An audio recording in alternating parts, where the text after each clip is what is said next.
I really want to thank you for coming today and spending some time with me here.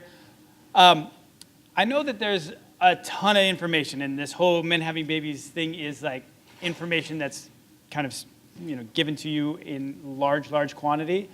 I don't have enough time to do our program justice as far as kind of walking through the whole steps, of who we are and what we do. So I'm just going to give a brief introduction to our agency, and then I'm going to kind of tell you what makes us different. And then we can kind of fill in the details later, whether if you'd like to have a private consultation with me or somebody else from our team, we'd love to speak with you further.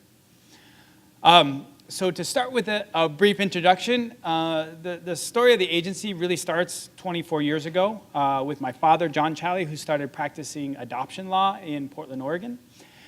He was one of the people who really spearheaded the efforts towards open adoption in the Pacific Northwest.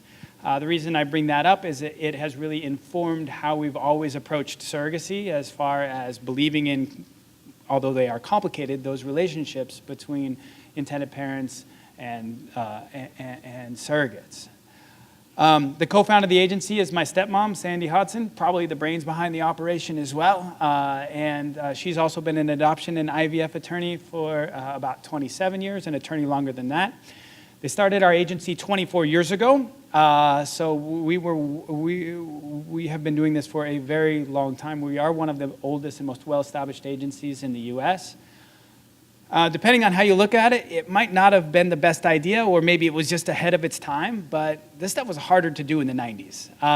Fertility medicine isn't what it was today, or is today, so about 25% of our families ended up getting pregnant and having a baby, whereas today, virtually everybody who stays with the process and uses donors when they need them is successful in having a baby. So it's a lot more fun to do now than it was back then.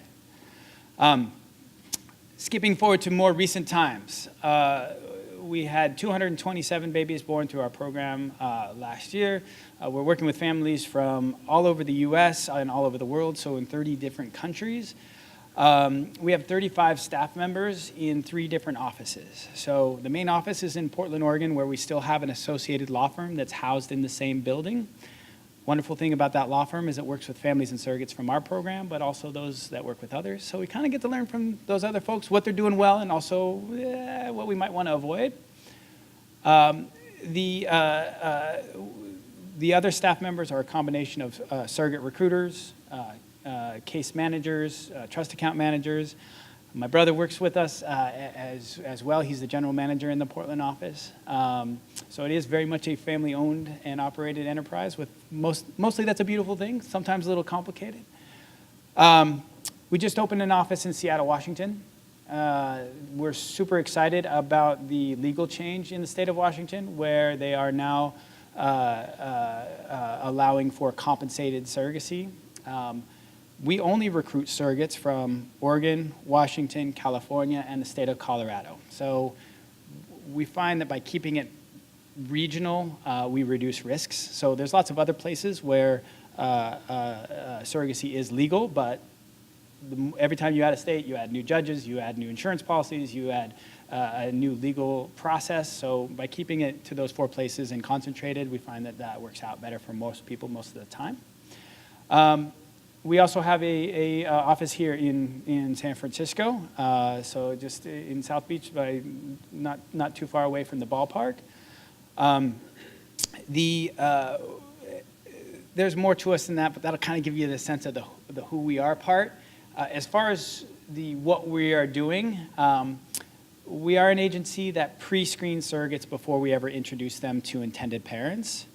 And that's the number one thing that we can do to increase the probability that our families have a baby with the first surrogate that we match them with, which in our program is somewhere between 80 and 90% of the time. And that happens, again, because we do that screening ahead of time. I'll go through it really quickly what that means. Every month we speak with right around 500 potential surrogates. At the end of that screening process, though, we only work with 5% of them.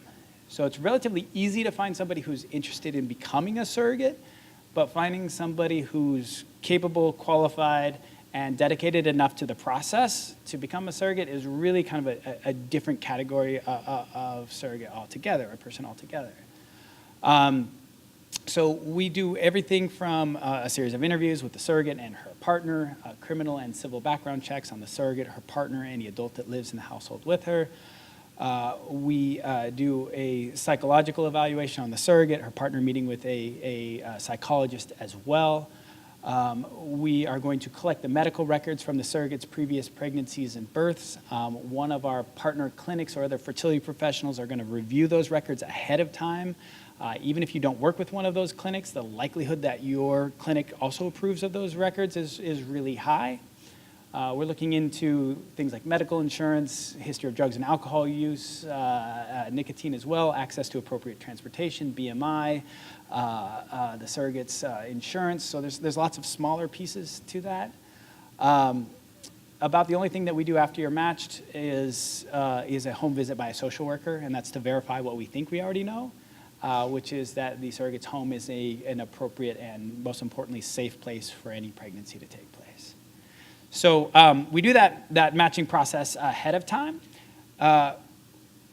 We are also among the fastest agencies to match families with surrogates. So right now, so if you're in a situation where you don't have embryos, which I would imagine is most of you, usually within about 6 weeks of the time that you create those embryos, we'll be in the process of matching you. We want you to have that process well underway, if not those embryos created, because that's an imperfect process, and we want to make sure that that piece is again, well underway before we match you.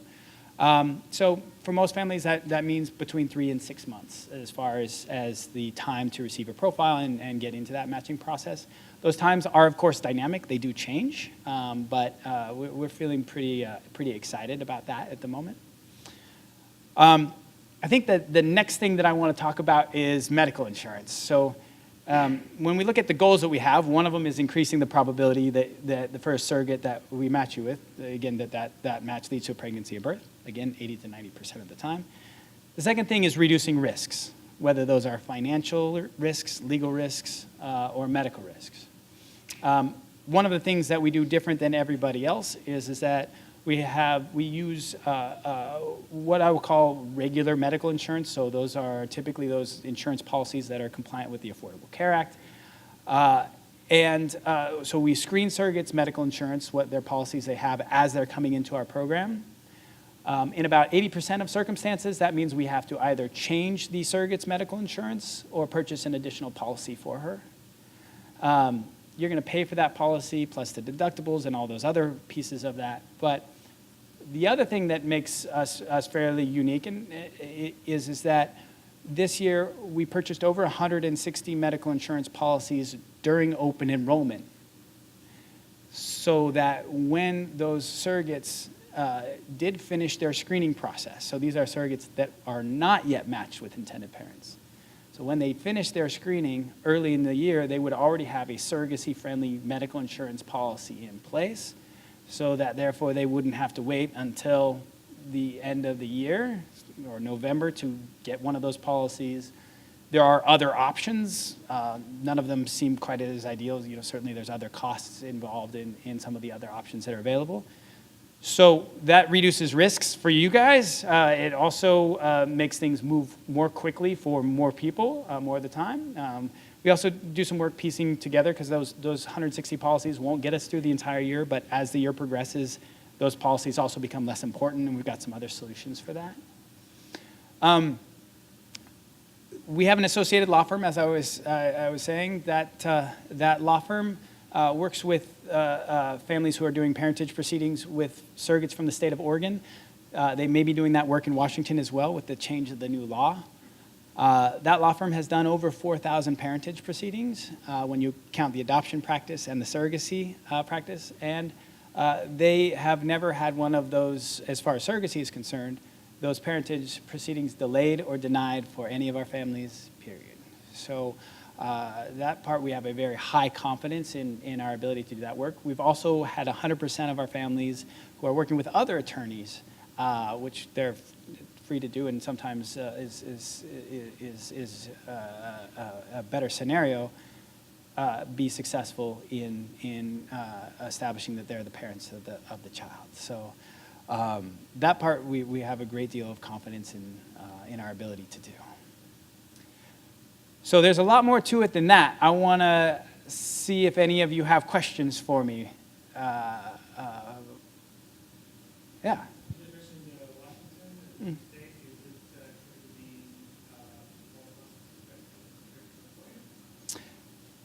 This may not surprise you, but everything, as far as kind of, is a little bit more expensive here in California.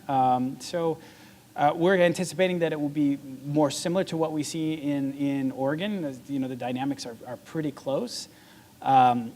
The difference there between we see a typical Oregon surrogacy and a typical California surrogacy is medical sides, costs aside, is about $5,000–$6,000 more to do a surrogacy in the state of California than it would be in Oregon. And again, most of the dynamics are pretty similar in the state of Washington.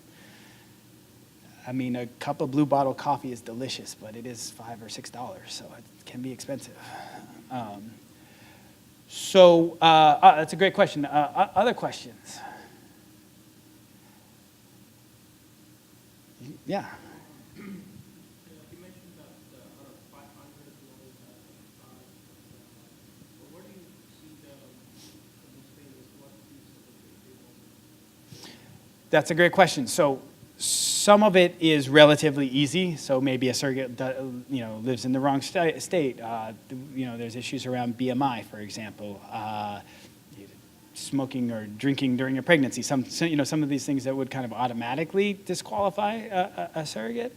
A certain portion of those surrogates initially inquire, and they might decide that this isn't for them. They'll have a conversation with us and decide that they don't want to become a surrogate. So it's a variety of things. We kind of start with the easiest stuff, the most likely to disqualify a surrogate first, and we kind of go from there. But it's a combination of the surrogate's home situation, medical situation, et cetera. Other questions?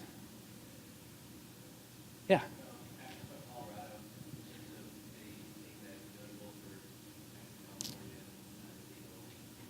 So Colorado is also a pre-birth order state. So like Oregon, Washington, California, you can also do that pre-birth order there. So I'm not an attorney, so that's the first thing that I have to say. The legal situation there is similar to what you have in Oregon, where you have a history of judicial decisions approving of surrogacy, but you don't have, like you have in California and Washington, a very specific law that governs how all of this is more kind of prescriptive, if you will. So it's a little different, but we certainly have some excellent surrogates from Colorado, and find that works out fairly well for people. Other questions? You mentioned that disqualification.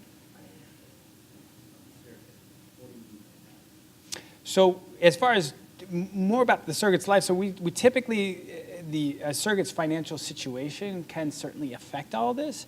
I think perhaps the biggest concern that we have is that a surrogate is dependent on surrogacy to meet her basic financial needs. So, if a surrogate wants to, and this also I think goes into motivation of why surrogates become surrogates, but if a surrogate is looking to take her kids to Disneyland or pay off her student loans or put a down payment down on an apartment, all of those things are wonderful.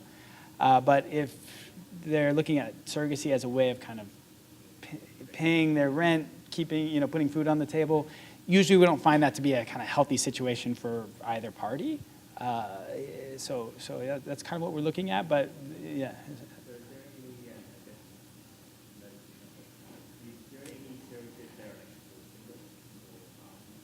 There are, yeah, absolutely, yeah. So we work with single intended parents as well. So as far as there's some wonderful surrogates that might not necessarily have a partner, and they do a fantastic job as far as we're concerned. What we are concerned with is that they have a good support structure Yeah, so having social support, whether that's friends, family, and other people that are around can help is a factor that we take into consideration. We just got out of a fertility clinic and trying to understand how we would mitigate risks and insurance policies they had in guarantee success for a surrogate.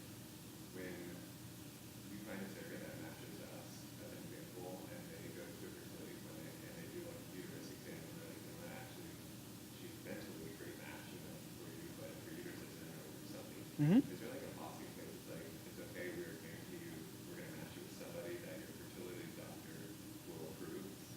Or is that just like... You couldn't have asked a better question. So yeah, so here's what our agency does, and I think this is another situation that makes us different and reduces risks and as well, is that for any reason beyond your control, so whether that's a medical reason, let's say a surrogate doesn't respond properly to medications, or for some other reason your doctor says, yeah, we thought she was okay, but something came up and no, or you do 3 transfers and they decide, we don't know why she's not getting pregnant, but you need a new surrogate. Or if something happens in her personal life that doesn't allow her to continue, our agency will match you with a new surrogate at no additional agency fee, screening fee, or other fee paid to us until you have the birth of a baby. So we don't have a rematch fee. So that doesn't mean it's free in the sense that you'll have third-party costs, whether that's travel costs for the surrogate or legal costs, et cetera, but we don't charge you again. The only reason we can do that is because we do a good job of screening those surrogates ahead of time, and again, we know that somewhere between 80 and 90% of those surrogates are going to be successful. But yeah, we stick with you until you have a baby. And you'll find a lot of places that have a rematch fee, for example, of $5,000. And kind of when you look at motivations on the agency side, that's it kind of changes the dynamic a little bit. Also, you're already bummed out, right? I mean, you're starting again. This is tougher, and so not only you have these other costs that are likely to be a financial loss in those programs, but then also the agency is going to charge you again. The only exception we have to that rule is if you wake up one day and you say, "Oh, I just don't like my surrogate, and I want a new one," and that doesn't happen. I mean, it's quite rare. Yeah. So typically between the ages of 21 and 40 is the age range. If your clinic has a different kind of age situation, that's something that we're happy to meet the medical requirements of your clinic if it's something different than that. But as far as the recruitment we do, we start we stop a little bit before 40 because it takes some time to get all of this done. Yeah. Okay, so I've been told I got to go, so it's really lovely to speak with you. We have a table. We'd love to have direct consultation with you. Thank you so much for your time. Really appreciate it.